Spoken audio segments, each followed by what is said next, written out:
He'd pick me up for the day, saying, "Let your mom rest." We'd catch fish, eat chips. It was fun, until I saw what was happening at home when we weren't there. I was 8 when it all started. Every Saturday morning, like clockwork, my uncle would roll up in his beat-up Chevy pickup, the one with the rust spots that looked like continents on a map. The truck bed would be loaded with fishing gear, rods, tackle boxes, a cooler that had seen better decades, and those cheap folding chairs that pinch your fingers when you set them up wrong. Mom would always get this look on her face when she heard that truck rumbling down our street. Not annoyed exactly, but something I couldn't quite place back then. She'd smooth down her hair, check herself in the hallway mirror, and then paste on this bright smile before opening the door. My uncle was Dad's younger brother, the one who never quite got his life together the way everyone expected. While Dad had climbed the corporate ladder before his heart gave out when I was 6, my uncle bounced between odd jobs and lived in a studio apartment above the hardware store downtown. But man, could he fish. And more importantly, he seemed to genuinely enjoy spending time with his awkward nephew who was still figuring out how to exist in a world that suddenly felt too big and too quiet. Those Saturday mornings became the highlight of my week. I'd wake up before my alarm, already dressed in my oldest jeans and that lucky fishing shirt, the red one with the Bass logo that was starting to fade from too many washes. I'd have my little tackle box ready by the door, the one my uncle had given me for my 9th birthday. It wasn't much, just a plastic container with adjustable dividers, but it was mine. I'd organize and reorganize those lures like they were precious gems. The drive to the lake took about 40 minutes, and those were some of the best conversations of my childhood. My uncle wasn't like other adults who talked down to kids or asked the same boring questions about school. He treated me like I had something interesting to say. We'd talk about everything: why fish bite better in the morning, whether aliens existed, what it felt like to drive really fast on an empty highway.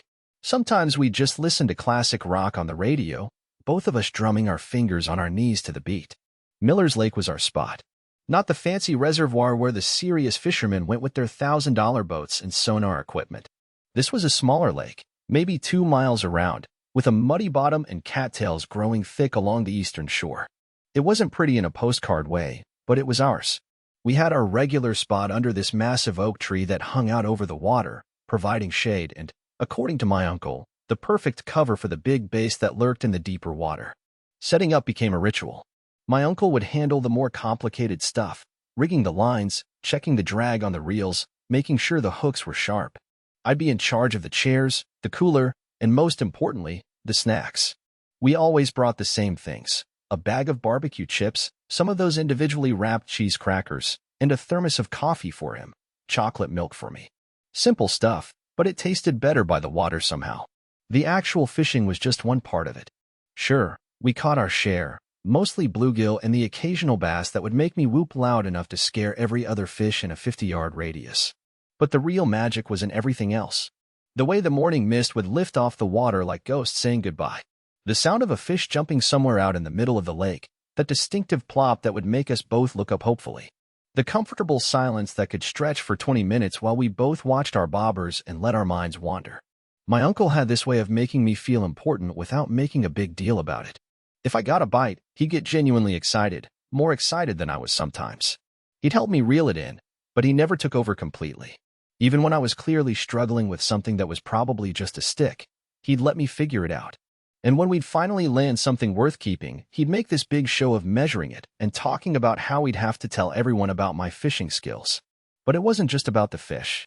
My uncle seemed to understand things about being a kid that other adults had forgotten. Like how sometimes you need to throw rocks at trees for no reason, or how important it is to have someone listen to your theories about why cartoon characters never seem to age. He never acted like my questions were stupid or my observations were childish.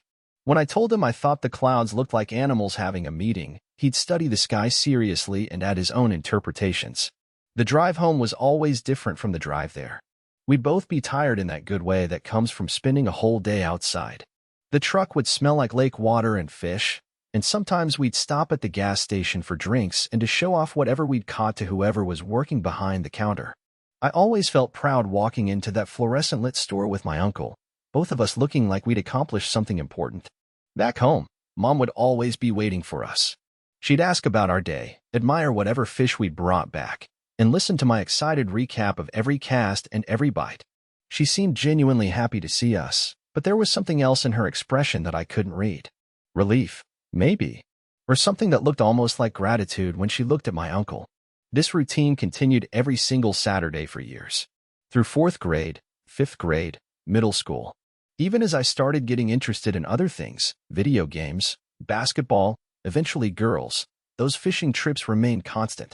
My uncle never made me feel guilty for the weeks when I was less enthusiastic or when I spent more time complaining about being bored than actually fishing. He just kept showing up, kept loading that cooler, kept asking if I was ready for another adventure. By the time I hit high school, our relationship had evolved but stayed strong. I was old enough to help with more of the setup, to have opinions about where we should try fishing, to understand some of the more complex aspects of reading water and choosing lures. But the core of it remained the same. It was our time, away from everything else, where we could just exist together without any pressure or expectations. I never questioned why my uncle was so dedicated to these weekly trips. It seemed natural that he'd want to spend time with his nephew, especially since I didn't have a dad around anymore. And Mom always seemed so supportive of it, always making sure I was ready to go, always asking us to bring back pictures of whatever we caught. It felt like the most normal thing in the world.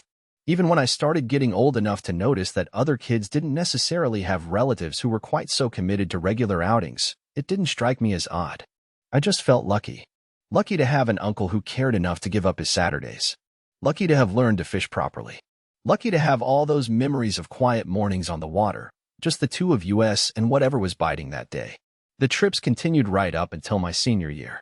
By then, I was 17 and starting to think about college, about what came next, about all the ways life was about to change.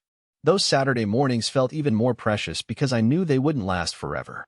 I'd started talking to my uncle about maybe continuing the tradition even after I graduated, maybe making it a monthly thing or planning longer fishing trips during college breaks. But life had other plans. Update 1. My uncle died on a Tuesday in March, 3 months before graduation. Heart attack at 52, completely unexpected. One day he was here, talking about planning a big fishing trip to celebrate my graduation, and the next day Mom was sitting me down in the kitchen with tears in her eyes, telling me he was gone. The funeral was small but packed. I was amazed by how many people showed up, co-workers from his various jobs over the years, neighbors, guys from the hardware store where his apartment was. Everyone had stories about small kindnesses he'd done, times he'd helped out without making a big deal of it.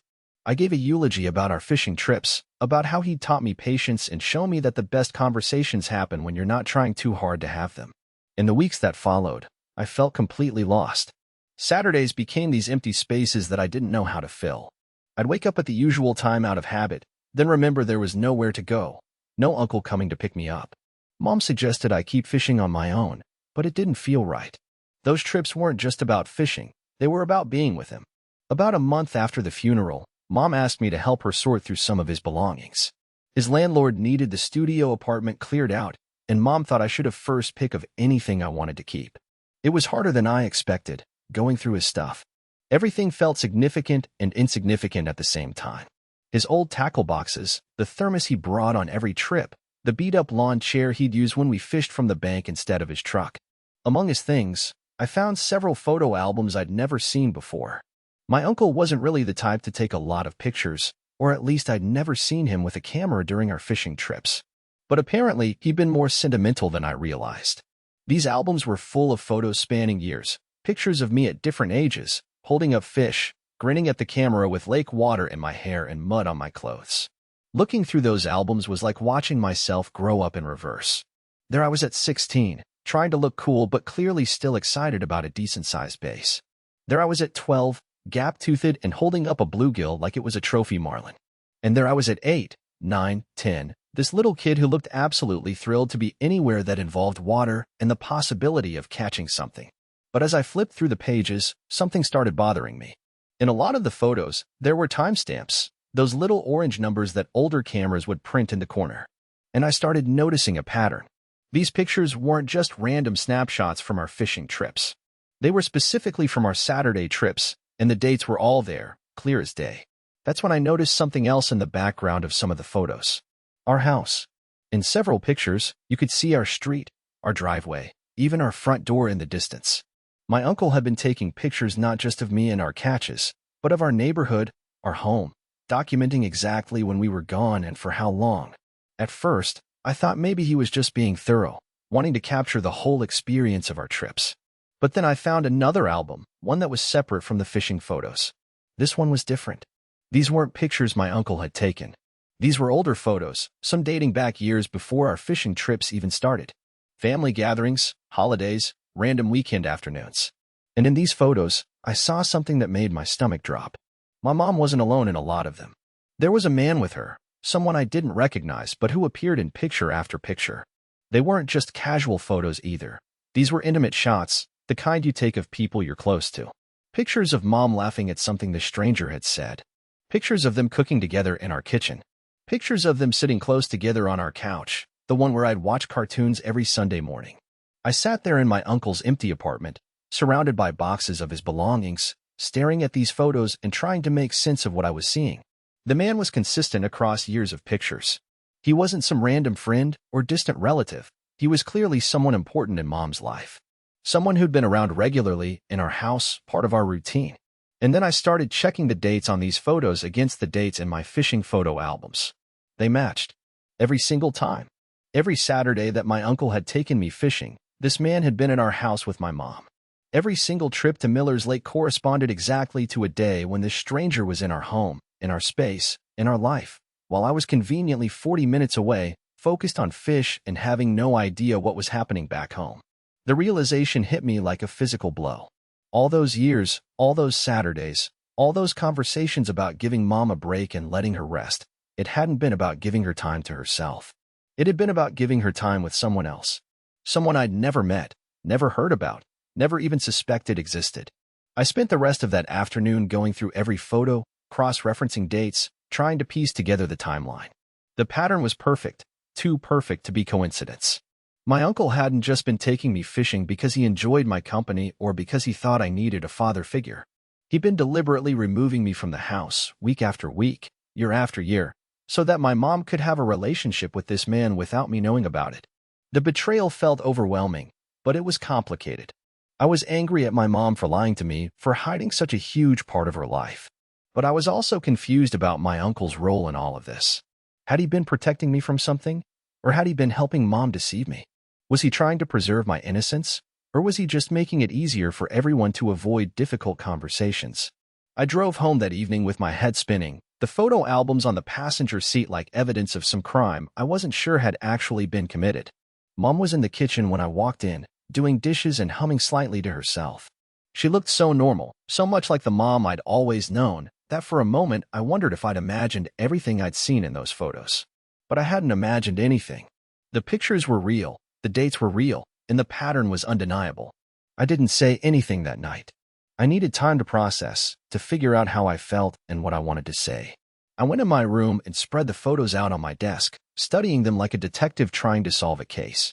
In some weird way, it was like meeting a completely different version of my mom, one who smiled differently, laughed more freely, seemed younger and happier than the mom I knew. And that's what really got to me. In these photos, mom looked genuinely happy in a way I wasn't sure I'd ever seen her in real life. Not that she'd been unhappy with me. She'd always been a good mom, always present and supportive. But this was different. This was the look of someone who was exactly where she wanted to be, with exactly who she wanted to be with. Over the next few days, I found myself watching mom differently, looking for signs of this other life she'd been living. I started noticing little things I'd never paid attention to before. How she always seemed to have her hair done perfectly on Saturday mornings. How she'd sometimes get phone calls that she'd taken in another room, speaking in hushed tones. How she occasionally smelled like cologne that wasn't hers, a scent I couldn't place but that seemed familiar somehow. I also started thinking about all those Saturday mornings in a completely different light. All those times my uncle had shown up right on schedule, all those conversations about giving mom a break, all those fishing trips that had felt so spontaneous but were clearly anything but. I remembered how mom would always seem to know exactly when we'd be back, how she'd timed dinner perfectly for our return, how she'd always be freshly showered and in clean clothes when we walked through the door. The more I thought about it, the more I realized how carefully orchestrated the whole thing had been. This wasn't just a coincidence or a casual arrangement. This was a system that had been running smoothly for almost a decade, designed to give my mom the privacy she needed while ensuring I never suspected anything was amiss. And my uncle had been the key to all of it. Update 2. I carried this knowledge around for 2 weeks like a secret that was eating me alive. Every interaction with Mom felt loaded with subtext. Every memory of my uncle became complicated, tainted by questions about his real motivations. I kept waiting for the right moment to bring it up, but how do you start that conversation? How do you ask your mom about a secret relationship that's been going on for most of your conscious life? Finally, I couldn't stand it anymore. It was a Saturday evening. Ironically, the time when I would have been coming back from fishing if my uncle were still alive.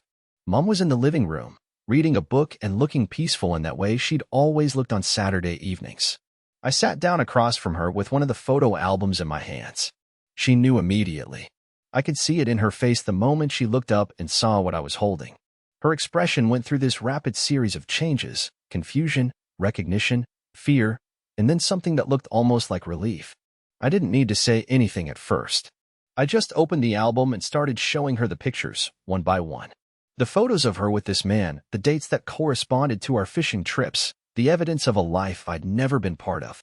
She looked at each picture carefully, like she was seeing them for the first time, even though she'd obviously lived through every moment they captured.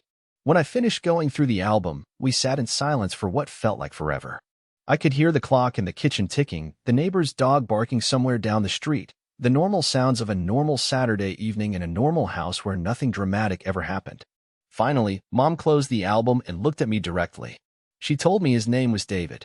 They'd met about 2 years after Dad died, when I was 8 and she was still figuring out how to be a single parent.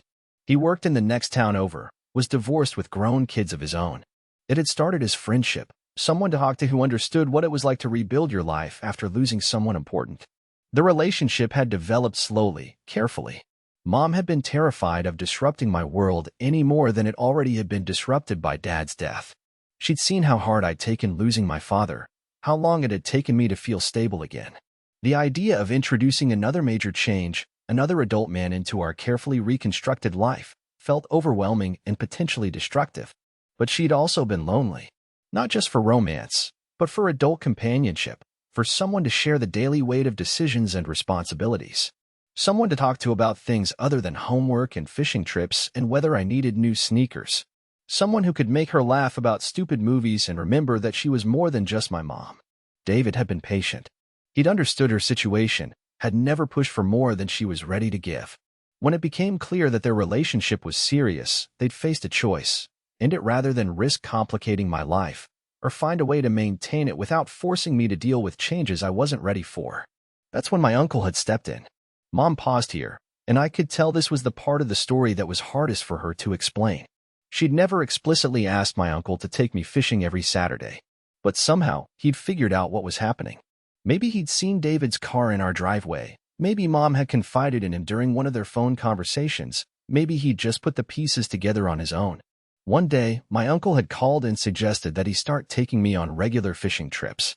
Just something to give Mom a break, he'd said. Something to make sure I was getting male influence in my life, now that Dad was gone. Something to help me develop interests outside of video games and television. Mom had been grateful but confused. My uncle had never shown much interest in being a hands-on family member before. But when she tried to ask about his sudden enthusiasm for spending time with me, he'd brushed off her questions. He just said that family was important, that I needed someone looking out for me, that he had time on weekends anyway. It had taken her a while to realize that my uncle knew about David.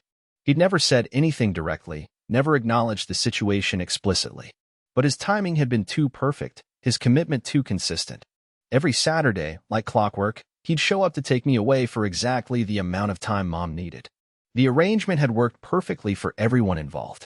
I got to spend time with my uncle, learning to fish and having adventures that became some of my best childhood memories. Mom got to maintain a relationship that was important to her without forcing me to navigate complex emotions I wasn't ready for. David got to be with someone he cared about without having to worry about disrupting a kid's already unstable world. And my uncle got to be the hero who made it all possible, who protected everyone's interests without anyone having to ask him to. Mom explained that David had wanted to meet me many times over the years. He'd been curious about this kid who was such a central part of her life, had wanted to be a positive presence rather than someone who had to be hidden. But every time they discussed it, they decided to wait just a little longer, until I was a little older, until I seemed more ready for change. Years had passed, and the waiting had become a habit. The secret had become comfortable, sustainable. Why disrupt something that was working so well for everyone? Why force difficult conversations when the current arrangement was meeting everyone's needs? But now my uncle was gone, and the careful structure he'd helped maintain was falling apart. There would be no more Saturday fishing trips to provide cover. No more convenient absences that allowed Mom and David to spend time together without complications. As Mom talked, I found myself getting angry in ways I hadn't expected. Not just angry about the secret, but angry about all the assumptions that had been made about me. Angry that everyone had decided I was too fragile to handle the truth. Angry that my uncle had died without ever trusting me enough to explain what he'd been doing. Angry that I'd spent years thinking our fishing trips were about my uncle caring about me, when they'd actually been about managing other people's relationship. But I was also confused by other feelings that were harder to name. Relief, maybe, that my mom hadn't been as alone as I'd thought she was. Gratitude that someone had been making her happy during all those years when I'd been too wrapped up in my own teenage problems to pay much attention to her emotional life. And something that might have been respect for my uncle, for the way he'd found a solution that protected everyone without asking for credit or recognition. Mom asked if I wanted to meet David. She said she'd understand if I didn't, if I needed time to process everything, if I never wanted anything to do with this part of her life. But she also said that he'd been asking about me for years, that he'd been genuinely interested in who I was and how I was doing, even though we'd never met. I wasn't sure what I wanted. Part of me was curious about this man who'd been such a significant presence in Mom's life without me knowing. Part of me resented him for existing at all, for complicating the simple narrative I'd had about our family. And part of me was still trying to figure out how I felt about my uncle's role in all of this. That night, I lay awake thinking about all the Saturday mornings I'd spent by Miller's Lake, all the conversations my uncle and I had shared, all the moments that had felt so genuine and spontaneous. Were they genuine if they'd been serving a purpose I didn't know about? Did it matter that my uncle's motivation had been more complex than I'd understood? I thought about the way my uncle had listened to me talk about school, about friends, about all the random thoughts that pop into a kid's head when they're sitting quietly by water. I thought about how he'd celebrated every fish I caught like it was the catch of the century. I thought about the way he'd made me feel important and heard and valued. None of that had been fake, regardless of why the trips had started. My uncle had genuinely enjoyed those mornings, had genuinely cared about me, had genuinely wanted to be a positive influence in my life. The fact that the trips had also served another purpose didn't negate the real relationship we'd built over all those years, but it did complicate it in ways I was still trying to understand. Final update. I met David 3 weeks later. Mom suggested a neutral location, a diner downtown where we could talk without the weight of him being in our house, in the space that had always been just ours. I was nervous in a way I hadn't been nervous about anything in years, like I was about to take a test I hadn't studied for. He was different than I'd expected. Quieter, maybe, and older than he'd looked in the photos. He had kind eyes and wore a jacket that looked like something my uncle might have worn, practical, comfortable, not trying to impress anyone. When we shook hands, his grip was firm but not aggressive, the handshake of someone who was genuinely glad to meet me but wasn't going to pretend this wasn't awkward for everyone involved. We talked for 2 hours. About my plans for college, about his work, about fishing. He'd grown up fishing too, though he preferred streams to lakes. About my dad, whom he'd never met but clearly respected based on the way Mom talked about him. About my uncle, which was the conversation I'd been both dreading and looking forward to. David told me that he'd known about the fishing trips from the beginning. Not the details, but the general arrangement. He'd understood that my uncle was creating space for him and Mom to spend time together, and he'd been grateful for it. But he'd also felt guilty about it, especially as the years went on and I got older. He'd suggested several times that they find a way to be more honest with me, to introduce him into my life gradually rather than maintaining the secret indefinitely. But Mom had been hesitant, and my uncle had been adamant that I should be allowed to just be a kid for as long as possible. My uncle had argued that I'd had enough disruption in my young life, that I deserved to have some relationships that were simple and uncomplicated. According to David, my uncle had been fiercely protective of our fishing trips. He'd made it clear that those Saturdays were sacred time, that they weren't just about creating opportunities for David and Mom to be together. They were about my uncle building a relationship with me, about him having something important and meaningful in his own life. David said my uncle had talked about me constantly. About things I'd said, fish I'd caught, observations I'd made about life and people and the world. My uncle had been genuinely proud of me, had seen our relationship as one of the most important things in his life. The fact that the trips also served a practical purpose for other people hadn't diminished their significance for him. This conversation helped me start to make peace with the complexity of the situation. My uncle hadn't been using me or manipulating me. He'd been genuinely invested in our relationship while also trying to solve a problem for people he cared about. He'd found a way to be helpful without being intrusive, to protect multiple people's interests without forcing anyone to make difficult choices. Over the following months, David became a gradual presence in my life. Not a replacement for my dad or my uncle, but someone who cared about my mom and, by extension, cared about me. He was careful not to overstep, never tried to give me advice unless I asked for it, never acted like he was anything other than what he was, someone who loved my mom and wanted to be respectful of the family we'd built together. I started to understand why Mom had been happy with him. He was steady in a way that felt reliable without being boring. He made her laugh, but he also listened when she needed to talk through problems. He was interested in her thoughts and opinions, treated her like someone whose perspective mattered. He was, in short, a good partner for her in ways that had nothing to do with me and everything to do with who she was as a person separate from being my mother. As graduation approached, I found myself thinking a lot about my uncle and the choice he'd made to spend all those Saturdays with me. I was grateful for those mornings in ways I was still discovering, not just for the fishing skills or the memories, but for the example he'd set of how to care about people quietly, without making a big show of it. My uncle had seen a situation where everyone's needs could be met if someone was willing to step up and make some sacrifices. He'd given up his Saturday mornings for years, not because he was obligated to, but because he'd seen a way to make multiple people's lives better. He protected my childhood, supported my mom's happiness, and given David space to be part of our family without forcing anyone to deal with complications they weren't ready for. The more I thought about it, the more I realized that what my uncle had done was actually an act of profound love. Not just love for me, but love for Mom, love for the idea of family, love for the belief that people deserve to be happy even when situations are complicated. He'd never asked for credit or recognition. He'd never expected gratitude or acknowledgement of his sacrifice. He'd just shown up, week after week, year after year, and made sure that everyone he cared about was taken care of. I graduated that spring and started college in the fall. David came to my graduation ceremony, sitting with Mom in the audience, applauding when my name was called. It felt natural by then, seeing him there as part of our family. Not the family I'd grown up thinking we were, but the family we'd actually been all along, just with some members I hadn't known about. I still miss my uncle. I miss those Saturday mornings, miss the conversations we had, miss the simple pleasure of sitting by water with someone who understood the value of comfortable silence. But I'm not angry anymore about the secret he helped keep. I understand now that he was doing what he thought was best for everyone involved, including me. Sometimes I wonder what would have happened if he'd lived longer, if we'd eventually had a conversation about David and Mom and the real reason behind all those fishing trips. I think he would have been proud of how I handled finding out the truth. I think he would have been glad to know that his careful protection of my childhood had worked, that I'd been able to grow up feeling secure and loved, even while the adults around me were navigating complex emotional territory I wasn't ready to understand. I still go fishing sometimes, though not as often as I'd like. When I do, I usually go to Miller's Lake, to our old spot under the oak tree. I bring the same kind of snacks we used to bring, set up my chair in the same place where my uncle used to sit. I think about all the conversations we had, all the comfortable silences we shared, all the small moments that added up to something important. And I understand now that love sometimes looks like taking someone fishing every Saturday for 9 years. Love sometimes looks like creating space for other people to be happy. Love sometimes looks like keeping secrets not because you want to deceive anyone, but because you want to protect them from complications they're not ready to handle.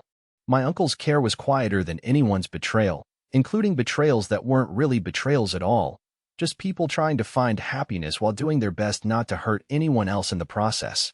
He understood that sometimes the most loving thing you can do is create a space where people can just be themselves without having to explain or justify or worry about consequences. Those Saturday mornings weren't just about fishing. They were about my uncle's belief that I deserved to have some part of my life that was simple and uncomplicated and purely focused on my own joy. He gave me that gift every week for almost a decade, and the fact that it also served other purposes doesn't diminish its value. I'm grateful for those mornings, for the uncle who made them possible, and for the family, complex and imperfect and more loving than I'd realized, that surrounded me even when I didn't know all its members. Sometimes the best protection comes from people who care enough to handle the complicated parts so you don't have to, at least not until you're ready. My uncle always called me to go fishing, and I'm glad he did.